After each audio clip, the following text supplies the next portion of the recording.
नमस्कार।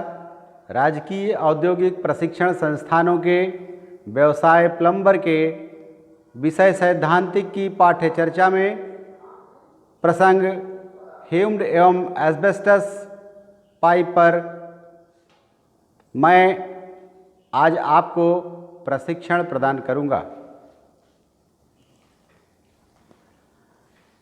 आज के इस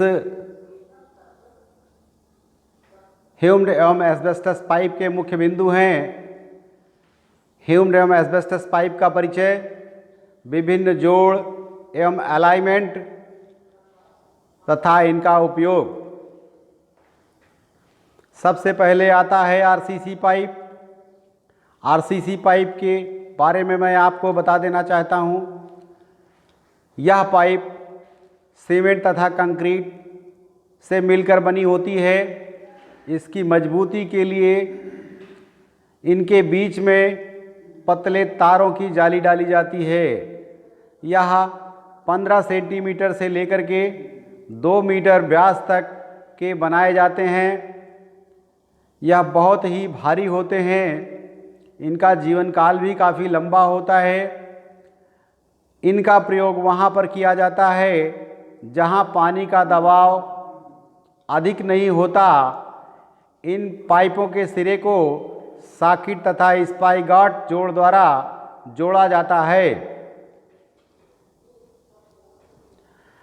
आरसीसी पाइप के गुणों के बारे में हम आपको आज बताएंगे। आरसीसी पाइप को ह्यूम पाइप भी कहते हैं। इसके कुछ गुण होते हैं जो निम्नलिखित हैं।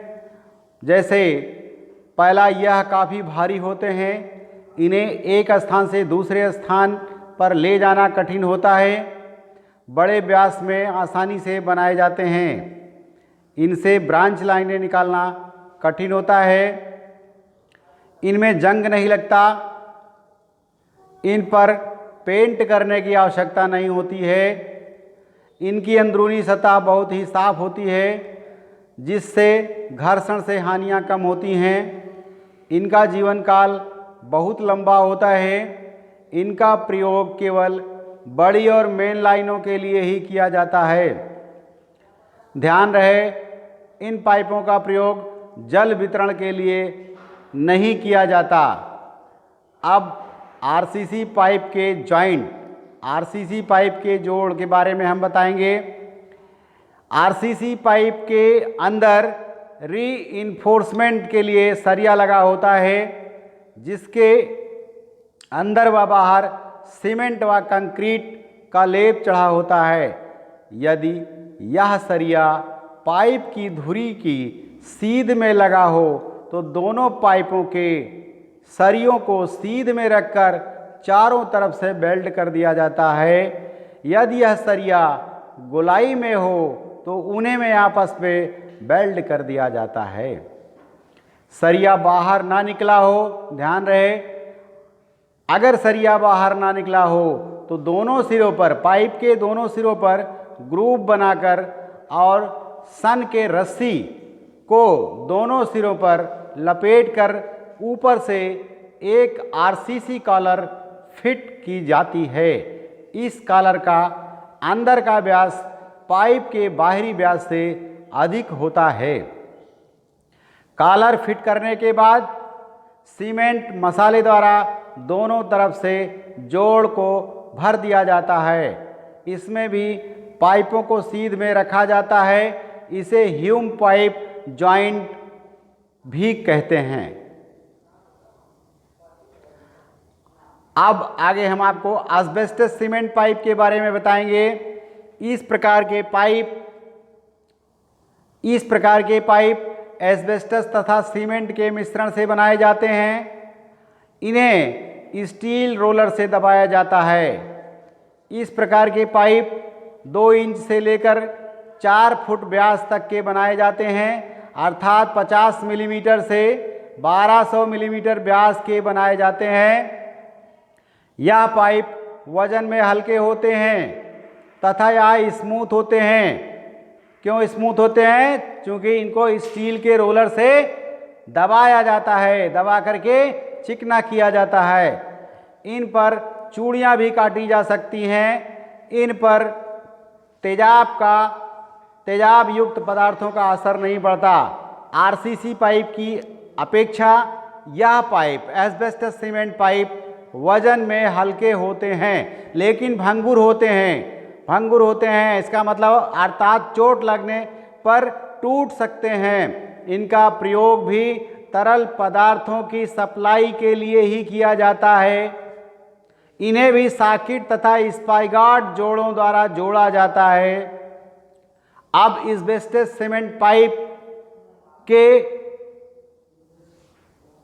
गुण बताएंगे हम आपको।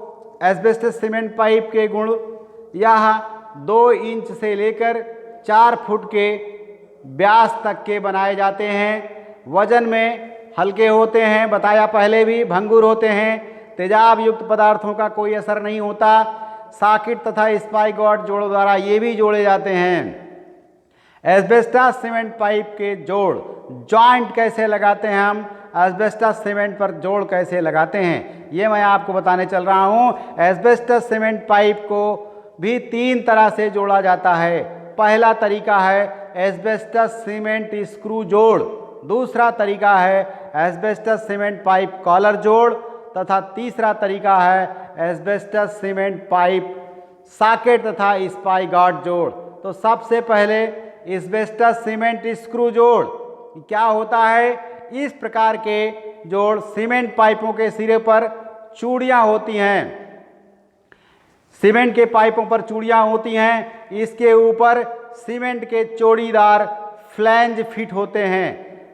चूड़ीदार फ्लैंज सीमेंट के बने होते हैं जो इसके ऊपर फिट होते हैं और इसके बीच में रबर रिंग प्रयोग किया जाता है।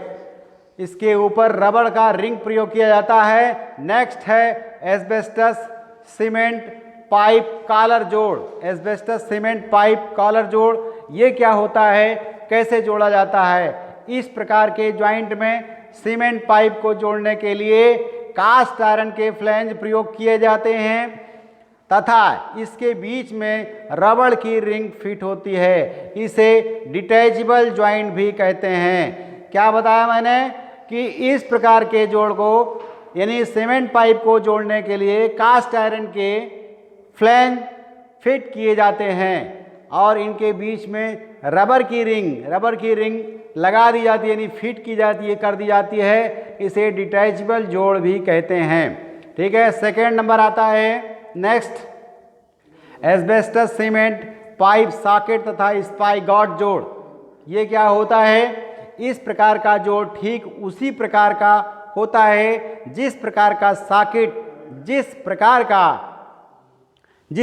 सॉकेट और स्पाइगार्ड जोड़ लोहे या कास्ट आयरन के पाइपों में लगाया जाता है। अंतर सिर्फ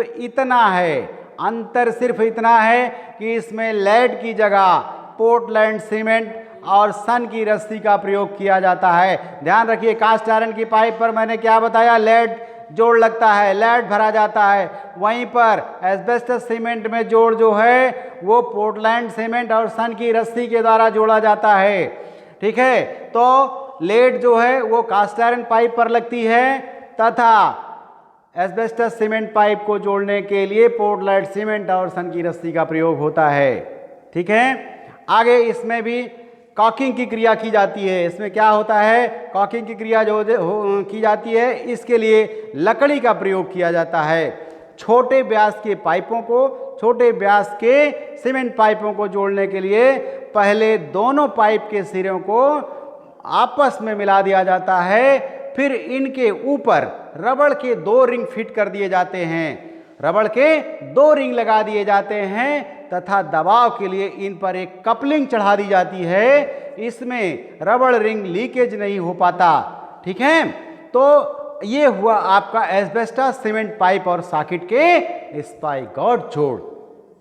ठीक है, समझ में आ गई बात, मैंने बताया। ठीक उसी प्रकार जिस तरह से कास्ट आयरन के पाइप पर लगने वाला जोड़ लेड के द्वारा भरा जाता है, तो सीमेंट और स्पाइगार्ड जोड़ को सन और पोर्टलैंड सीमेंट की सहायता से जोड़ा जाता है। अब आगे हम आपको बताना चाहेंगे इसी में एस्बेस्टॉस सीमेंट को कैसे बिछाते हैं।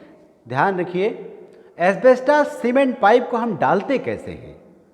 ठीक है, एस्बेस्टॉस सीमेंट पाइपलाइन को बिछाने के लिए सीआई पाइपलाइन की तरह पहले खाई खोदी जाती है, लेकिन इसके लिए खाई की चौड़ाई कुछ कम रखी जाती है, अर्थात खाई की चौड़ाई पाइप के व्यास से 250 से 300 मिलीमीटर अधिक होनी चाहिए तथा गहराई 1 मीटर तक होनी चाहिए। क्यों होनी चाहिए? जहां पर सड़क इत्यादि की क्रॉसिंग हो, वहां पर गहराई अधिक रख देनी चाहिए ताकि ऊपरी भार का पाइप लाइन पर कोई असर ना पड़ सके। इसके लिए खोदे जाने वाली खाई में ज़्यादा अप और डाउन नहीं होने चाहिए, क्योंकि इन पाइपों में लचक नहीं होती, लेकिन ढलान ठीक होने चाहिए। पाइपलाइन को बिछाने के लिए खाई में पाइपों को बड़ी सावधानी पूर्वक उतारना चाहिए, क्योंकि यह पाइप जल्दी टूट सकते हैं। इन्हें सावधानी पूर्वक पाइपों को उतारना चाहिए और पाइपों को जोड़ते समय यदि पाइप चूड़ीदार हों तो एसी कपलिंग का प्रयोग किया जाता है। इसके बीच में भी रबड़ की रिंग चढ़ाई जाती है। रिंग चढ़ाते समय चिकनाहट वाला पदार्थ यानी कि लुब्रिकेंट मटेरियल्स जो है लगा दिया जाता है, ताकि रिंग आसानी से चढ़ सके। इसके बाद इसमें पाइपलाइन का दबाव परीक्षण किया जाता है। इसमें पहले पानी को कुछ मात्रा सोख लेते हैं। इसके ऐसी पाइपलाइनों को पहले ही 18 से 20 घंटे पानी से भर कर रखना चाहिए। इसके बाद ही दबाव परीक्षण किया जाना चाहिए ताकि लीकेज का पता चल सके। अंत में खाई की भराई भी अच्छे से कर देनी चाहिए इस पाइपलाइन की भराई बहुत ही सावधानी से करनी चाहिए, क्योंकि पत्थर इत्यादि ऊपर से डालने पर पाइप टूट सकते हैं या क्रैक हो सकते हैं। इसलिए इसमें मिट्टी ही डालनी चाहिए तथा जोड़ों व पाइप के नीचे मिट्टी की भराई ठीक से कर देनी चाहिए। इन पाइपों का उपयोग, ध्यान रहे, मैं फिर से दोहरा देना चाहता हूं, इस पाइपों का उपयोग, एस्बेस्टॉस सीमेंट पाइप का उपयोग पानी पीने के लिए नहीं किया जाता। इसका प्रयोग नदी नालों एवं सीवर के लिए किया जाता है। इसका प्रयोग समान बहाव वाले तरल पदार्थ के लिए किया जाता है। आज के इस चैप्टर में हमने आपको ह्यूम्ड पाइप एवं एस्बेस्टॉस पाइप का परिचय बताया, विभिन्न जोड़ एवं अलाइनमेंट के बारे में बताया, ह्यूम्ड पाइप के उपयोग के बारे में बताया। ये प्रस्तुत जो संदर्भ था वो प्लम्बर व्यवसाय के सैद्धांतिक बुक रॉयल पब्लिकेशन से JB जिंदौलिया के द्वारा लिया गया यह था।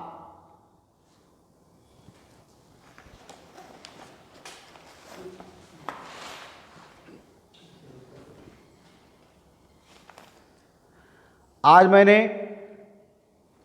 ह्यूम्ड एवं एस्बेस्टॉस पाइप के प्रसंग पर आपको प्रशिक्षण प्रदान किया है।